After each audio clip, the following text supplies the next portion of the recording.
Hello, hopefully it's not too windy and you can actually hear me. Today we're going to be testing out the Inspire 1 with the new firmware for points of interest and waypoints. So I'm going to fly out to the lighthouse, which you may have seen in previous videos, and we're going to do a point of interest around that. So let's get going. The home point has been updated. Let's start recording.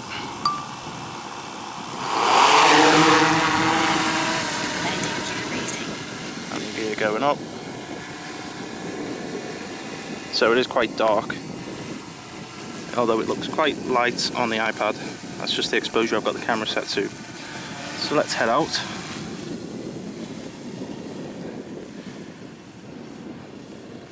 So what we need to do is head towards the lighthouse, like so. Now I'm going to use my switch here to go down to F and enable some extra flight modes. So we're going to use point of interest. So what we need to do now is fly above the lighthouse and record that position as the point of interest.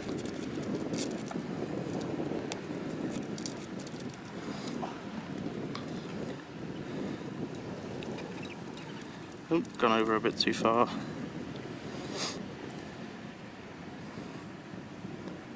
Okay, so that's about right. Record the POI.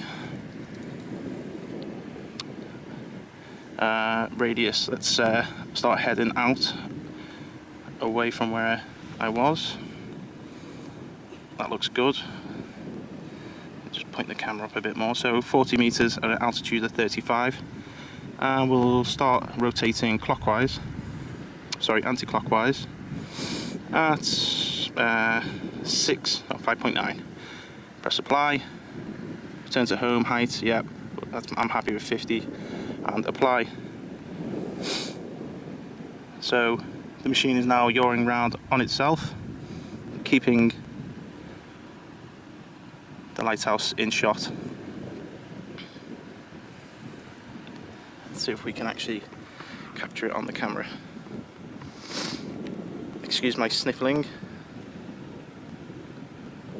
We can see it just spinning around there. Might be hard to get a bit of focus on it. Let's see if we can bring up.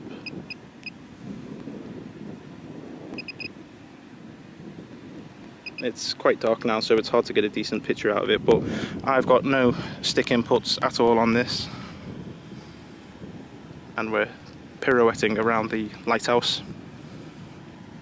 If I want to move in for a tighter shot, I can use the right thumbstick and move us in slightly. Get us in a bit more closer. Point the camera down, obviously. As you can see, that's pretty much in the center of screen. And we're spinning around 5 meters per second. I can speed it up and slow it down here, or even change the direction. So let's slow it down, and let's try and spin the opposite way. So I'm going to bring this slider across. I find it does tend to lose a little bit of its accuracy when you start changing the direction, but not too much, and you can actually correct using your left thumbstick. So I'm going to add a bit of rudder in, bring it into shot, and then leave it there. So you can correct for it being off center. So that works pretty nice. We can move closer, we can come further away, clockwise, counterclockwise. We can also climb and descend. So I'm going to bring it down and bring the camera up at the same time.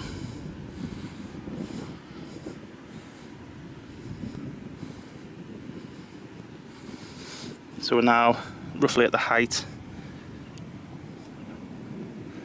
of the lighthouse, 74% battery, 19 GPS satellites, and we are just spinning around that lighthouse perfect.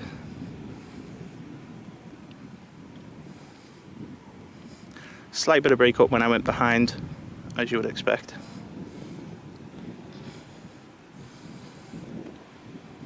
but that's quite a nice shot. Hands off. So let's exit and press OK. The machine then goes into a hover. You can just see the green lights in the distance there. We're just waiting for my next command. So let's spin the quad around. Bring it a little bit closer to home. I'm getting bit all over my legs by I don't know what. Okay, let's try a waypoint. Now I haven't done this before, so we'll see what happens. So waypoints, we'll set this as say waypoint 1. Let's fly over here. Get a bit of altitude.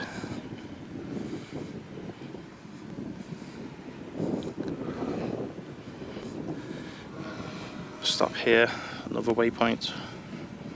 Oh, sorry, you can't see. So 2 waypoints. Let's go over here.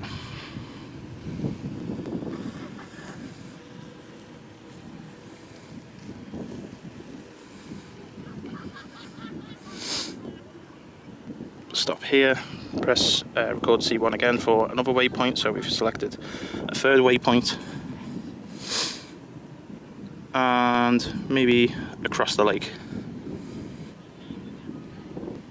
So I'm manually flying this and setting waypoints to each location. Let's stop here and set that as a waypoint. Okay, let's press done. With constant speed, so we can set different parameters here. Head at a constant speed with record. Flight mission, once it's completed, hover, or you can have it return to home. I'll have it hover. So I'm going to bring up the speed so it does it relatively quickly. So we're going to do 5 meters a second. Press apply, return to home, altitude. Yeah, I'm happy with 50 meters. Aircraft too far away from the start point. So let's press that. Uploaded the waypoints. And now it's flying off to its first waypoint, which was somewhere near the water's edge.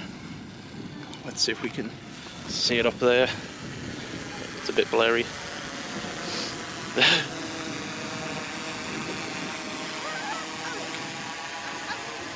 As it flies to its start waypoint at 5 meters per second, I've got no inputs.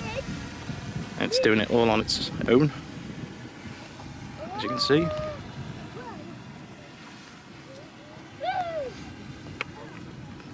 Let's bring up the exposure a little bit.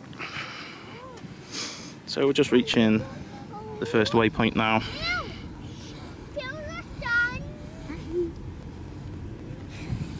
So what I can actually do is control the camera. So whilst the Inspire is flying around, I can get the shots that are needed. So we've just reached our waypoint. And now it's heading back to waypoint number 2. Again, I can touch the screen, run the camera. Oops, I pressed the map by accident. So basically it's like having a second operator. The machine's flying itself and I can concentrate on getting the video footage, knowing that it's going to go to its particular waypoints that I've just set.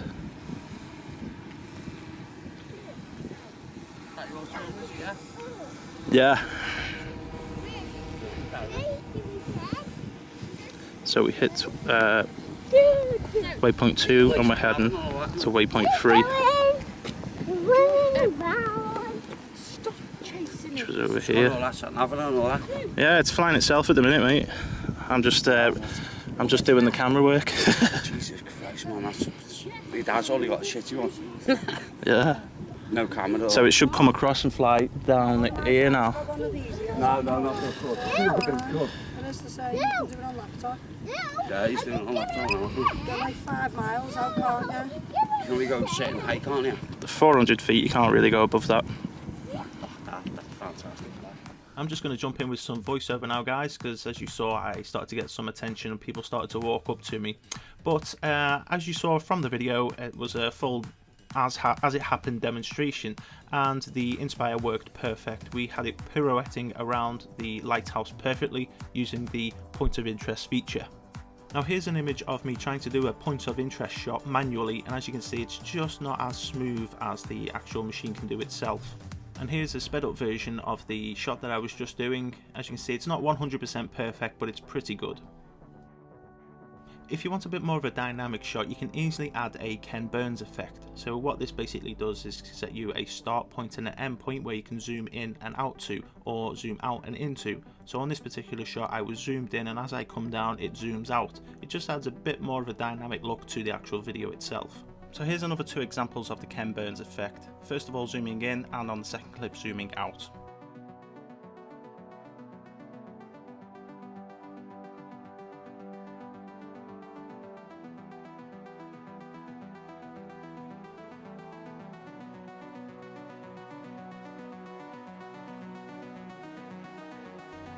So that's it for today's video. Thanks for watching guys. If you haven't already, please subscribe. There's plenty more to come in the future. I'm going to play you out with some clips that I shot on the same day as testing the POIs.